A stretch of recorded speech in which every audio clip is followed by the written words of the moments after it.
2020 সালের ঘটনাটা হয়েছিল গোয়াবাড়ি এমএসকে মাঠে। তখন হচ্ছে একটা ডেভেলপমেন্ট পঞ্চায়েতের ডেভেলপমেন্ট নিয়ে একটা মিটিং ছিল। সেদিন ছিল 6/7/2020। মিটিংটা ছিল 6টার সময়। তখন এই মিটিংয়ে এরা কয়েকজন ব্যক্তি, প্রায় 9-10 জন বলে 9-10 জন ব্যক্তি বসে ওই ডেভেলপমেন্টের কাজ নিয়ে ডিসকাশন করছিল। এই সময় অ্যাকিউজ মনসুর হাবিব হচ্ছে নিজের পাইপ গান নিয়ে ও হচ্ছে প্রথমে মুস্তফা কামালকে গুলি মারে, ওর বুকে গুলি মারে। তারপর হচ্ছে পরে আবার কাটে চেঞ্জ করে আবুল হোসেন, উনি তখন এক্স প্রধান ছিলেন, উনিও ওই মিটিংয়ে ছিলেন। ওর গুলিটা মারার চেষ্টা করে বুকে, কিন্তু উনি হাত দিয়ে যখনই একটু সরাই দেয় তাহলে হচ্ছে পাতে লাগে।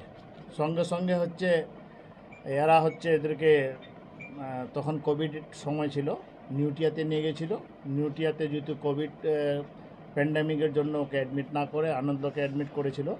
করার পর ওখানে গিয়ে একদিন পর হচ্ছে মুস্তফা কামাল মারা যায়, আর আবুল হোসেন হচ্ছে ওর গুলিটা ওখান থেকে রিকভারি করা হয়, তো অসুস্থ হয়, কিছুদিন পর আসে। এই কেসটা চোপড়া পিএস হচ্ছে স্টার্ট করার পর মনসুর হাবিব যে অ্যাকিউজড আছে, প্রিন্সিপাল অ্যাকিউজড। কেস নম্বর কত, কোন কোন ধারায় তার হচ্ছে? হ্যাঁ, এই কেসটা স্টার্ট হয়েছিল চোপড়া পিএস কেস নম্বর 455/20, যেটা 302, 307, 326-এ স্টার্ট হয়েছিল।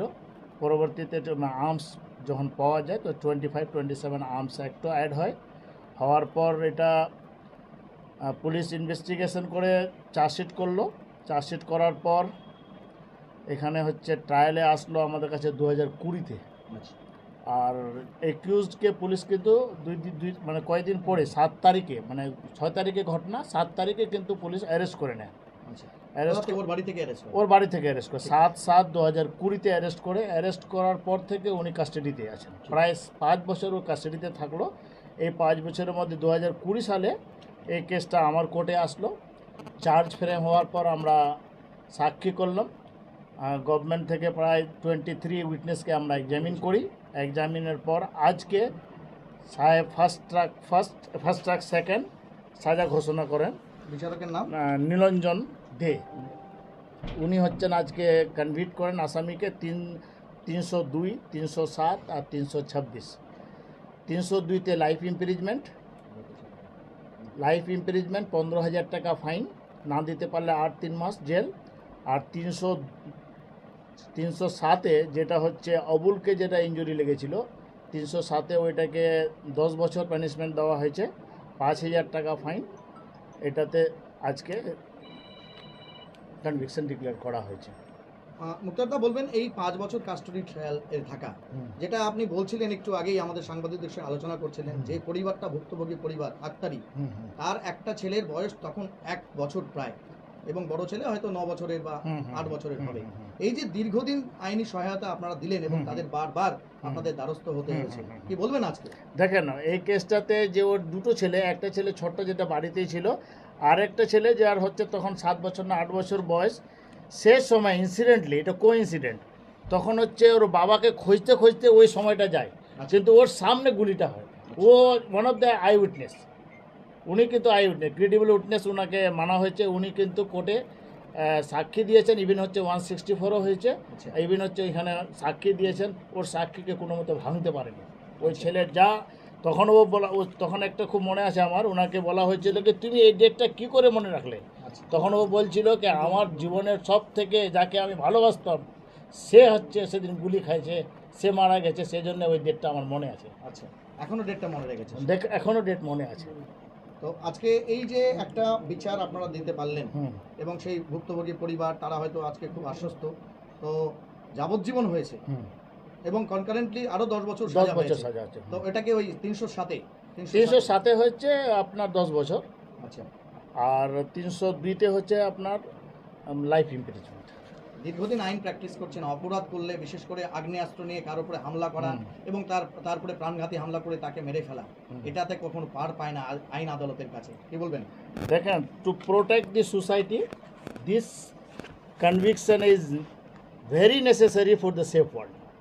যদি কনভিকশন না দিতে পারে কিন্তু ওয়ার্ল্ড সেফ থাকবে না। যদি এরকম ঘটনা কেউ ঘটায় তাকে কনভিকশন মাস্ট, আর আমরা চেষ্টা করি কনভিকশন করার।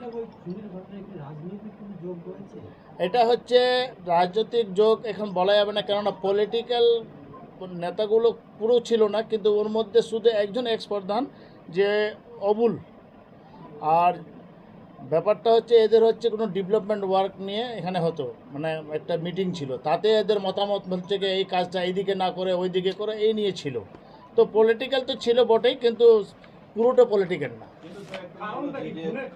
কি কারণে খুন হয়েছিল হ্যাঁ হ্যাঁ, পঞ্চায়েত এখানে পঞ্চায়েত বোর্ডে এরা হচ্ছে কিছু এনআরজিএসের কাজ ছিল, তাতে এরা হচ্ছে গ্রাম সভাতে যেটা হয় এরা ডিসাইড করে এরা দিত পঞ্চায়েতকে। এর মধ্যে বোধহয় যে মনসুর হাবিব আছে, উনি কিন্তু বিভিন্ন কালার সবসময়, ও কোনো সময় সিপিএম কোনো সময় কংগ্রেস করতো।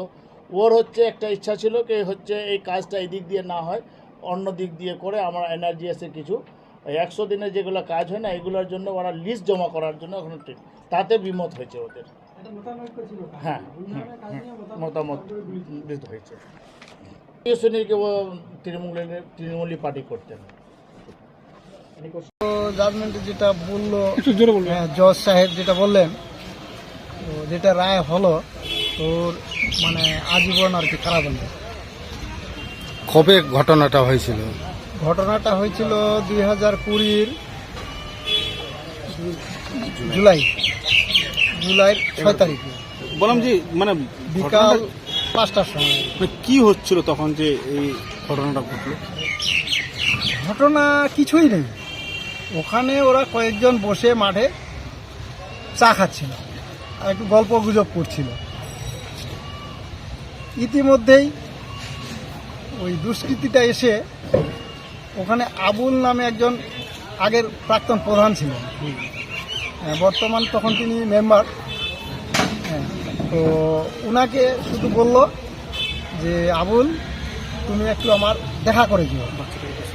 তো আবুল তখন সঙ্গে সঙ্গে বলছে যে হ্যাঁ ভাই ঠিক আছে, আমি তোমার সঙ্গে দেখা না হলে তোমার বাড়ি হয়ে যাব, তোমার বাড়িতে গিয়ে দেখা করেই যাব। এইটুকু কথা বলেই আবার ও মানে এই 5-10 হাত দূরে গিয়ে আর কি বসলো।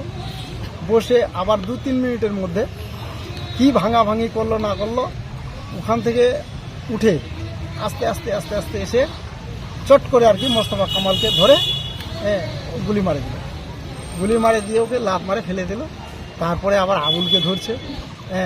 আবুলেরও মানে বুকে পেস্তল লাগাই দিছিল।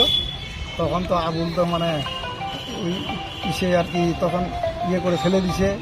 এইভাবে যখন ফেলে দিছিল পেস্তলটাকে, তো তখন ওর নিচে আর কি পায়ের সে খাইতে লাগিয়ে গেছিলো। তো আবুল তো বেঁচেই গেল কোনো মতে। সেই সময় চিকিৎসারও খুব অভাব ছিল করোনার কারণে। তারপর এই আর কি তখন ওখানেই মারা গেল। বললাম যে কারণটা কি? কারণ এখন এই পর্যন্ত কারণ কিছুই পাইনি। ওখানে অনেক এসপি সাহেবও মানে নিজেই ইয়ে করছে, ডাইরেক্ট এসপি সাহেব নিজেই তদন্ত করছিল, মানে এই সম্বন্ধে কোনো কারণ নেই। আর এটাও কোনো কারণ নাই যে ওর সাথে কোনোদিন ওর একটা লাগাবাজা বা ওর সঙ্গে কোনোদিন একটা ঝগড়া ঝঞ্ঝাট, এরকমও কোনো কিছু নেই। হঠাৎ করে এসেই মানে ও আক্রমণ। তো হঠাৎ করে কি মানে অন্য কারোর উপরে আক্রোশ ছিল কি না শুধু মোস্তফার উপরে? এখন ওটাও তো বলা যাবে না। না, ওর সঙ্গে তো কোনো কিছুই নাই। এখন ও নিজেও বলছে, ও জেলে থাকাকালীনও বলছে যে ওর সঙ্গে তো আমার কোনোদিন খাঁচালো হলো না, কিছু হলো না, কিন্তু ওকে আবার কি করে আমি মারব? রাজনৈতিক কোনো বিষয় ছিল কি না, রাজনীতির সঙ্গে তো কোনো ইস্যুই নেই। ওখানে বিকালবেলায় রপাগারার দিন কোনো রকমের ওখানে মিটিং মিছিল নাই, কিছুই নাই, শুধু বাজার, গ্রামীণ বাজার। ঘটনাস্থলটা কোথায় ছিল? ওটা গোয়াবাড়ি এমএসকে স্কুল মাঠ, স্কুল মাঠ রাস্তার পাশেই। কোনো মানে রাজনৈতিক সংগঠন? না না না। আজকে যে সাজা হলো কি সাজা হয়েছে? আজকে তো শুনলাম যাবজ্জীবন কারাদণ্ড। সাজা যে ও পাইছে তা আপনারা কি খুশি? আমরা প্রশাসনের উপর, প্রশাসনিক দিক দিয়ে আমি আমার এলাকাবাসীর জন্য আমি খুব খুশি, খুব খুশি। আর অনেক দূর করে আগামী দিনে যদি আমরা এই এটাতে এরকম একটা সুবিচার না পাই, তাহলে এলাকা আরও এটা মানে ব্যাপকভাবে ছড়ায় পড়বে, সন্ত্রাস আরো বেড়ে সন্ত্রাস আরও বেড়ে যাবে। তো আমি ধন্যবাদ দিব এখানকার মানে কোর্টের অধিকর্তা আমাদের উকিল বাবুদের ধন্যবাদ দিব। ওরা যে সমনে, এমনকি প্রশাসনকেও আমি ধন্যবাদ দিব, ওরা সৎ পথে জ্ঞানে। এসপি সাহেবকেও আমি ধন্যবাদ দিব, নিজেই উনি এই কেসটার ব্যাপারে খুব তদন্ত করেছেন, 2-3টা গ্রাম মিলেই তদন্ত করেছেন। তা আমি এসপি সাহেবকে আমি হাজারবার আমার আন্তরিক নমস্কার জানাবো, প্রশাসনকে আমি আন্তরিক নমস্কার জানাবো, এখানকার কোর্টের অধিকর্তা জজ পিপি সাহেবকে আন্তরিক অভিনন্দন সালাম জানাবো, যে এলাকার জন্য, এলাকাবাসীর জন্য যে সুবিচারটা আজকে উনি দেখিয়েছেন, খুব আমি বলবো আগের দিনের খুব সত্য যুগের মতন আর কি সুবিচারটা পেয়েছেন। হ্যাঁ, তাতে আমি বড় দাদা হিসাবে খুব খুশি। হ্যাঁ, আপনার নাম? আমার নাম শরীফুল ইসলাম। আপনি কে হন? আমি ওনার বড় দাদা, কি নাম ছিল? মোস্তফা কামালের বড় দাদা। একটাই দুঃখ ছিল মনের মধ্যে, তার 2টো ছেলে ছিল, খুব ছোট ছোট, এখন বড় হয়েছে এরা। খুব দুঃখের সহিত আর কি, খুব কষ্টের সহিত তারা চলতেছে। এখন মোস্তফার দাদা হিসাবে, বড় দাদা হিসাবে আমারই উপর আর কি বর্তাইছে, আমাকেই দেখাশোনা করতে হচ্ছে। আমার